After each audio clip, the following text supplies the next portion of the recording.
જોવા મળ્યો હતો, શું છે વધુ વિગતો તેની માહિતી સાથે શ્રદ્ધા જોડાયા છે.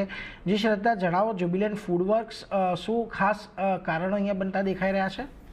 જે જ્યુબિલન્ટ ફૂડમાં Q2માં જો QSR કંપનીના પરિણામ પર નજર કરીએ તો ખાસ કરીને તેના જો SSS ગ્રોથની વાત કરીએ, એટલે કે સેમ સ્ટોર સેલ્સ ગ્રોથ, તો ડોમિનોઝ ઇન્ડિયામાં 9%નો ગ્રોથ જોવા મળી રહ્યો છે. મેકડોનાલ્ડ્સમાં ખાસ કરીને દક્ષિણ અને પશ્ચિમ ભારતમાં 2.8%નો ગ્રોથ, બર્ગર કિંગ ઇન્ડિયામાં 2.8%નો ગ્રોથ અહીંયા પણ, અને પોપાયસમાં પણ મજબૂત ડબલ ડિજિટ ગ્રોથ જોવા મળી રહ્યો છે. અને સાથે જ જો પિઝા હટ અને KFCની વાત કરીએ તો પિઝા હટ દેવ્યાનીમાં ડીગ્રોથ જોવા મળી રહ્યો છે, -4%નો ગ્રોથ. પિઝા હટ સફાયરમાં -6%નો ગ્રોથ, KFC દેવ્યાનીમાં -4.2%નો ગ્રોથ અને KFC સફાયરમાં -3%નો ગ્રોથ જોવા મળી રહ્યો છે.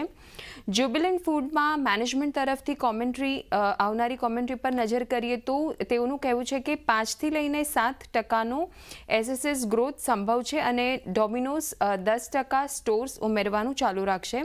હરેક ક્વાર્ટરમાં 60થી લઈને 65 ડોમિનોઝ સ્ટોર ઉમેરશે કંપની, અને દર વર્ષે માર્જિનમાં 150થી લઈને 200 બેસિસ પોઈન્ટનો વધારો કરવાનો પ્રયાસ કરવામાં આવશે કંપની તરફથી. FY26થી લઈને FY27ના Q1 સુધીના અંત સુધીમાં 100 પોપાય સ્ટોરનું તેઓનું લક્ષ્ય છે. અને જ્યુબિલન્ટ ફૂડના વેલ્યુએશન્સની વાત કરીએ તો FY27ના હિસાબે શેર અત્યારે 65 ટાઈમ્સ પર ટ્રેડ કરી રહ્યો છે અને શેર પણ અત્યારે આપણને મેનેજમેન્ટની કોમેન્ટ્રી બાદ, રિઝલ્ટ બાદ 7%ની તેજી બતાવી રહ્યો છે.